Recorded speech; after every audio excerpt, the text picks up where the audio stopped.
Welcome back dear students. आज हम अपना चैप्टर मैक्रो इकोनॉमिक्स में बैलेंस ऑफ पेमेंट करेंगे।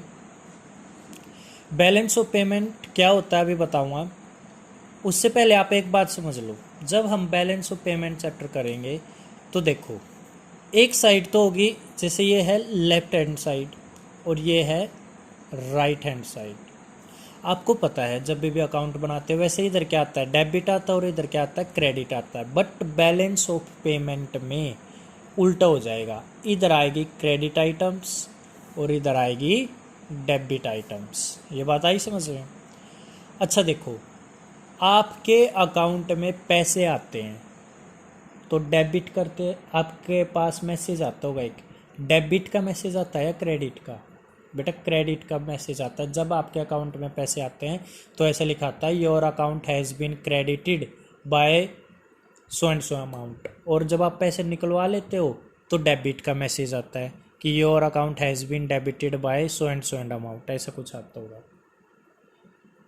तो इसमें हम क्या करेंगे, देखो टू साइड्स बना रखी है मैंने, एक इधर लेफ्ट हैंड साइड और इधर right hand side. Left hand side हम वो लिखेंगे जो कुछ आया है हमारे देश के पास। हमारे देश के पास जब पैसा आएगा तो वो लिखेंगे हम लेफ्ट हैंड साइड, और जब हमारे देश से पैसा जाएगा तो लिखेंगे right hand side, means credit side. ये हम डेबिट साइड। इस साइड को हम मान लेंगे क्रेडिट और इसको डेबिट। वैसे होता है क्या है, इधर डेबिट आता है इधर क्रेडिट, बट इसमें उल्टा है, इधर क्रेडिट इधर डेबिट। अच्छा, पैसा आना हमारे पास, हमको ना है देश, अपने आप को आप देश मान के चलो या भारतीय सरकार मान के चलो, गवर्नमेंट मान के चलो। गवर्नमेंट के पास पैसा कब आएगा और गवर्नमेंट के पास से पैसा कब जाएगा? कुछ रीजन, 4 तरीके बताऊंगा जिससे पैसा आ सकता है और 4 तरीके ऐसे बताऊंगा जिससे पैसा जा सकता है। ठीक है। अच्छा एक बात और आप पहले ये समझ लेना, पैसा आना मतलब ये है कि हमारे पास विदेशी पैसा आ रहा है।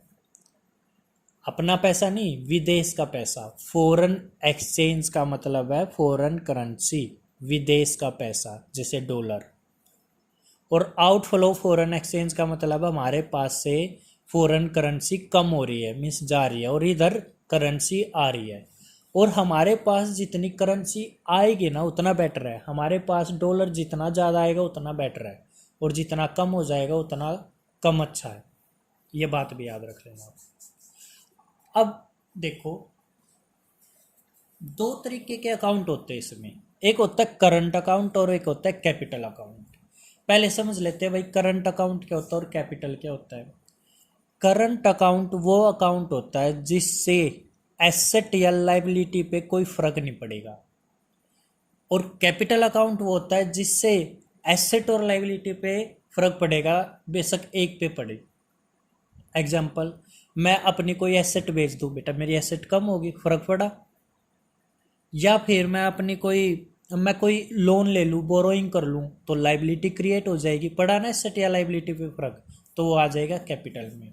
अब करंट में जिस पर एसेट और लाइबिलिटी पे कोई फर्क ना पड़े वो करंट अकाउंट में आएगी। ठीक है यहाँ तक। अब कुछ आइटम्स ऐसी बता रहा हूं मैं जिसके कारण फॉरेन करेंसी, विदेशी मुद्रा, विदेशी पैसा हमारे पास आएगा, हमारे देश के पास आएगा। एग्जाम्पल, बेटा अगर मान लो हम एक्सपोर्ट कर रहे हैं गुड्स का, तो क्या हमारे पास इनफ्लो नहीं हो जाएगा फॉरेन करेंसी का? एक्सपोर्ट का मतलब भेजना, विदेश में बेच रहे हैं क्या, गुड्स। मैं बिजनेस करता हूँ बेटा चेयर बेचने का, तो चेयर मेरे लिए गुड्स है, और मैंने अगर चेयर अमेरिका में एक्सपोर्ट कर दी तो मेरे पास अमेरिका का पैसा आएगा। मान लो $100 आ गए मेरे पास, मान के चलो। ठीक है, तो पैसा आया। और सुनो, मैंने कोई सर्विस एक्सपोर्ट करी है, मैंने विदेश में कोई सर्विस दी है, उससे भी पैसा आएगा, $200 आ गए मान लो। मैंने विदेश में कोई इन्वेस्टमेंट करी थी, और मान लो मैंने विदेश में कोई बेटा घर खरीद लिया और उसको ना रेंट पे दे दिया, तो मेरे को रेंट मिल गया, फिर से पैसा आ गया ना मेरे पास विदेश से। या और देखो कैसे आ सकता है वही पैसा, मैंने ना विदेशी कंपनी के शेयर खरीद रखे थे, मीन शेयर खरीदना इन्वेस्टमेंट करना, और फिर उन शेयर्स पे मेरे को डिविडेंड मिल गया, तो ये भी मेरे लिए इनफ्लो हो गया किसका, फॉरेन करेंसी का। तो देखो इन्वेस्टमेंट इनकम रिसीव्ड, इससे भी पैसा आ सकता है। या फिर यूनिलेटरल ट्रांसफर रिसीव्ड, ये क्या होता है, unilateral mean one sided. One sided का मतलब क्या होता है, जब आपको बिना कुछ करे कुछ मिल जाए। एग्जाम्पल, आपको गिफ्ट मिल गया, बदले में क्या किया आपने, कुछ भी नहीं। आपको स्कॉलरशिप मिल गई, आपको गिफ्ट मिल गया, या आप विदेश में आपका भाई रहता और आपको उसने कुछ पैसे भेज दिए, बदले में आपने क्या किया, कुछ भी नहीं। तो इसको बोलता है unilateral transfer, one sided transfer. तो पैसा आना चाहिए हमारे पास, किसी भी ढंग से आए इनमें से वो इनफ्लो फॉरेन एक्सचेंज हो जाएगा। क्या क्या बोला मैंने, अगर हम विदेश में कोई गुड्स एक्सपोर्ट कर रहे हो या सर्विस को एक्सपोर्ट कर रहे हैं, या हमें इन्वेस्टमेंट इनकम रिसीव्ड हो रही है, जैसे रेंट मिल गया, डिविडेंड मिल गया, या हमें फॉरेन कंट्री से कोई गिफ्ट वगैरह मिल गया, ठीक है। और मैंने बताया था जो करंट अकाउंट में आएंगी उनका एसेट और लाइबिलिटी पे कोई फर्क नहीं पड़ेगा, ये बात भी लिखी हुई है। These all transactions do not affect asset and liability of the government. Clear है ये बात, ठीक है। अब देखो जिन चीज़ों को मैंने इनफ्लो में इंक्लूड किया ना, कि इन चीज़ों से इनफ्लो हो सकता है, इन्हीं से आउटफ्लो भी हो सकता है। देखो मैं अभी तो बेच रहा था, गुड्स को एक्सपोर्ट कर रहा था। अगर मैं गुड्स को मंगवा लूँ, इंपोर्ट कर लूँ, विदेश से मंगवा रहा हूँ, तो हमारा पैसा विदेश में जाएगा। मीन्स हमारा पैसा मतलब हमारी फॉरेन करेंसी क्या हो जाएगी, फॉरेन एक्सचेंज कम हो जाएगा, आउटफ्लो हो जाएगा। इसका उल्टा ही तो है ये, देखो ये एक्सपोर्ट ऑफ गुड्स था, एक्सपोर्ट किया तो भाई हम कुछ बेच रहे तो हमारे पास पैसा आया होगा, इनफ्लो हुआ होगा। और अगर हम इंपोर्ट कर रहे हैं, विदेश से कुछ मंगवा रहे हैं, तो हमने विदेश वालों को पैसा दिया तो हमारा पैसा कम हो गया होगा। यहाँ पर एक्सपोर्ट ऑफ सर्विस था, देखना यहाँ पर उल्टा हो जाएगा, इम्पोर्ट ऑफ सर्विस आ जाएगा। इम्पोर्ट ऑफ सर्विस, हमने कोई विदेश से सर्विस ली है, एग्जाम्पल हमने कोई बैंकिंग सर्विस ली है विदेश से, कोई भी सर्विस हो सकती है बेटा। इन्वेस्टमेंट इनकम रिसीव्ड इधर था, इन्वेस्टमेंट इनकम पेड इधर आ जाएगा। एग्जाम्पल बेटा अमेरिका वालों ने ना यहाँ पर घर खरीद रखा था और वो किराए पे दे रखा है। अब वो किराया कहाँ जाएगा, अमेरिका वाले लोगों के पास जाएगा। तो देखो हम उन्होंने जो इन्वेस्टमेंट किया था उसकी वजह से हम पैसा उनको पे कर रहे हैं, तो ये क्या हो गया, इन्वेस्टमेंट इनकम पेड। या फॉरेन कंट्री वालों ने हमारे देश में शेयर खरीद रखे हैं और शेयर पे क्या मिलता है, डिविडेंड मिलता है। तो वो डिविडेंड गया ना फॉरेन कंट्री में, तो क्या हो गया, आउटफ्लो ऑफ फॉरेन करेंसी। और जैसे यहाँ पर यूनिलेटरल ट्रांसफर रिसीव हुआ था, यहाँ पर यूनिलेटरल ट्रांसफर पेड हो जाएगा, ठीक है। अब देखो क्या मैं इनको टोटल करना चाहूँ, जैसे पहले इसको करता हूँ, 100 200 300 300 600 और 4, टोटल कितना हो गया, 1000 1000। तो ये टोटल ऑफ करंट अकाउंट कितना आया मेरा, 1000।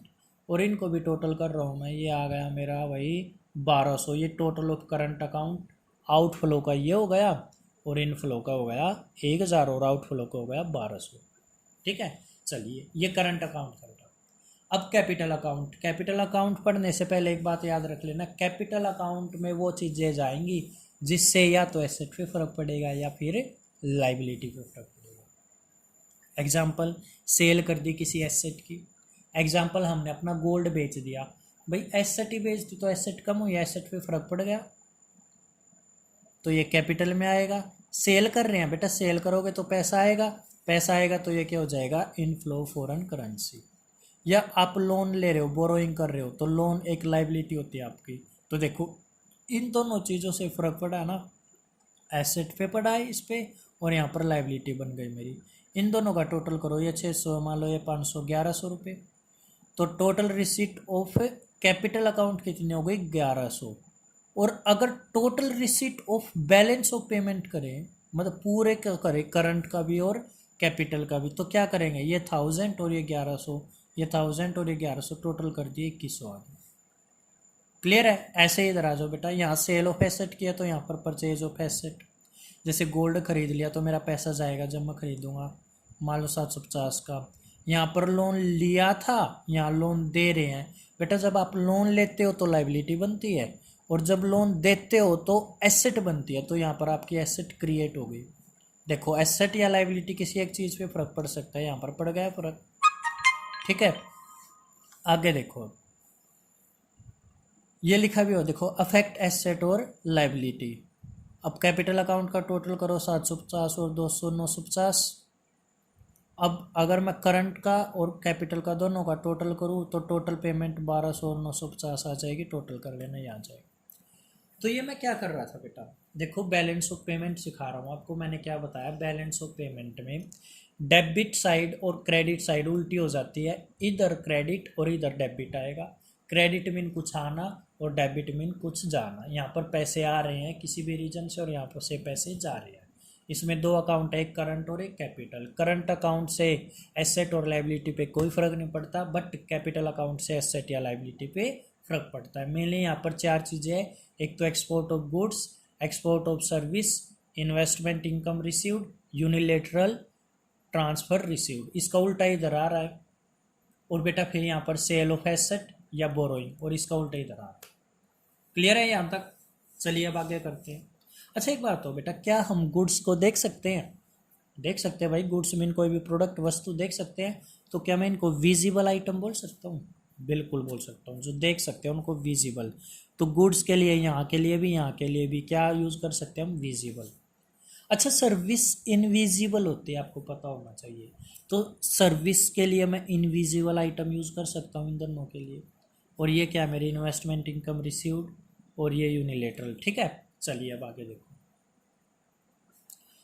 अब पढ़ते हैं बेटा बैलेंस ऑफ पेमेंट क्या होता है। देखो, it refers to a summary statement. बेटा ये एक समरी स्टेटमेंट है जो हमने किया ना, ये क्या है? एक स्टेटमेंट है किस चीज़ की? देखो, in which all the economic transaction, economic जो रिलेटेड टू मनी होती है, सारी की सारी ट्रांजैक्शंस जो पैसों से रिलेटेड है, टेक्स प्लेस, वो ली जाती है between one country and rest of the world. एक देश की जो भी ट्रांजैक्शन होती है पूरे संसार के साथ during a given period of time, वो रिकॉर्ड की जाती है। एक टाइम के दौरान एक देश की पूरे संसार के साथ जो भी पैसों से रिलेटेड ट्रांजैक्शंस होती है उनको क्या बोलते हैं? Balance of payment. दोबारा सुन लो, एक ऐसी स्टेटमेंट जो हमें पैसों से रिलेटेड ट्रांजैक्शंस दिखाती है एक देश की पूरे संसार के साथ एक टाइम ड्यूरेशन की, उसको बैलेंस ऑफ पेमेंट बोलते हैं। और items to be included in balance of payment, balance of payment में क्या क्या आएंगी? देखो ये चीज़ें आएंगी, अभी तो पता लगा हमें ये चीज़ें आई। ये क्या है? Visible items, invisible items, investment income, ये सारे आएंगे ना। तो देखना मैं अभी लिखता हूँ इनको। क्या क्या आएंगी भाई? विजिबल आइटम्स आएंगी। क्या विजिबल आइटम्स को फिजिकल गुड्स भी बोल सकता हूँ? और बेटा गुड्स का दूसरा नाम मर्केंडाइज भी होता है, याद रख लेना। ठीक है, क्या बोला मैंने? फिजिकल गुड्स का दूसरा नाम क्या हो सकता है? मर्चेंटाइज भी पढ़ते हैं इसको, कई लोग मर्केंटाइज बोलते हैं, मर्केंडाइज बोलते हैं, और कुछ मर्चेंटाइज बोलते हैं। आप कुछ बोल देना, बस पता होना चाहिए इसका मतलब गुड्स भी होता है। अच्छा विजिबल मतलब जो देखी भी जा सकती है और टच भी करी जा सकती है। इनविजिबल में सर्विस आ जाएंगी, जैसे बैंकिंग की सर्विस, ट्रांसपोर्ट की सर्विस, जो ना तो देखी जा सकती ना टच की जा सकती। और क्या आया था? इन्वेस्टमेंट इनकम, दोनों आए थे। देखो, it includes investment income received by resident and investment income paid to non resident. जैसे बेटा इन्वेस्टमेंट से क्या मिलता है? जैसे घर खरीद लिया उससे रेंट मिलेगा, या आपने कोई इन्वेस्टमेंट कर दिया इंटरेस्ट मिल रहा है, या डिविडेंड मिल रहा है, ये आ जाएगा। और एक क्या था? यूनिलेटरल ट्रांसफर, वन वे होता है ये। जैसे गिफ्ट दे दिया, डोनेशन दे दिया। रेमिटेंस, रेमिटेंस मीन होता है भेजना। कोई आपका भाई बंधु विदेश से पैसा भेज रहा है या आप विदेश में भेज रहे हो, ये रेमिटेंस होता है। तो बेटा ये बैलेंस ऑफ पेमेंट का छोटा सा हमने अभी पूरा नहीं हुआ है, छोटा सा पार्ट किया अभी। नेक्स्ट वीडियो में आगे इसी को कंटिन्यू करेंगे। अभी के लिए ये टॉपिक अच्छे से तैयार कर लेना। ठीक है, थैंक यू।